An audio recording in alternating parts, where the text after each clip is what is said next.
Migori.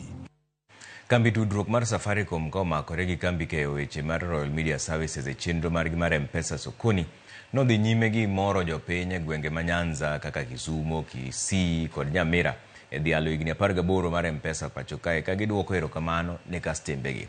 Millicent Adhiambo miyowa ler mar wachni.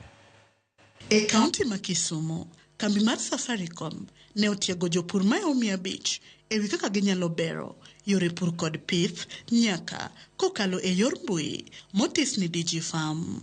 Over 500 of our agripreneurs have been gathered in our Sapphire Connect, which has been put together to bring our various entrepreneurs to see how we can empower them, provide them with powerful, resourceful tools to help them elevate their dreams.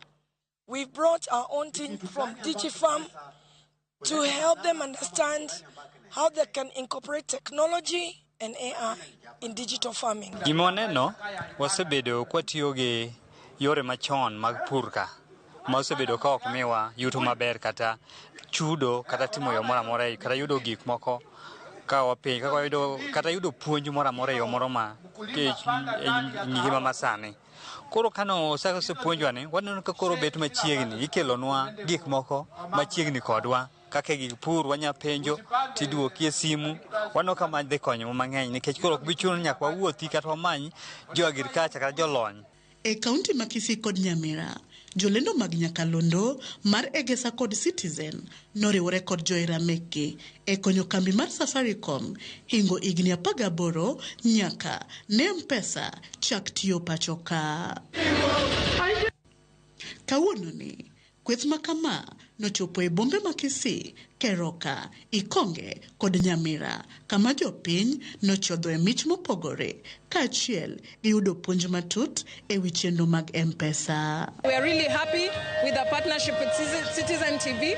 We've been able to really bring our customers together and celebrate what we have been doing the last 18 years. And what have we been doing? We've been giving payment solutions to our merchants so that they can actually build their businesses. Safaricom was giving a number of goodies, and we've really enjoyed meeting our listeners at the same time also getting the gifts that Safaricom had. Kambi mar Safaricom osungo tudruok makare magin godo gi jopiny e kor gwenge ka giyango ni sani gin gibede gi mahew 1,000 e tong' pacho kama ngima. That shop serves end-to-end services from Safaricom. There's no way mtu anaenda mbali kutafuta services. Hii duka tumefunga hapa kwa CBD kuwasaidia wananchi. Una replace line, unafanyiwa liba na M-Pesa for merchant business.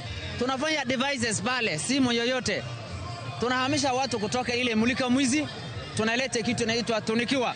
Odiochieng' makin, kweth mar M-Pesa sokoni, biro wendo, counties ma Vihiga, Kakamega kod Bungoma. Millicent Adhiambo, Ramogi TV. Maswadi yue moro machuok duogi weche manyien bang' dakika matin kik dhi mabor.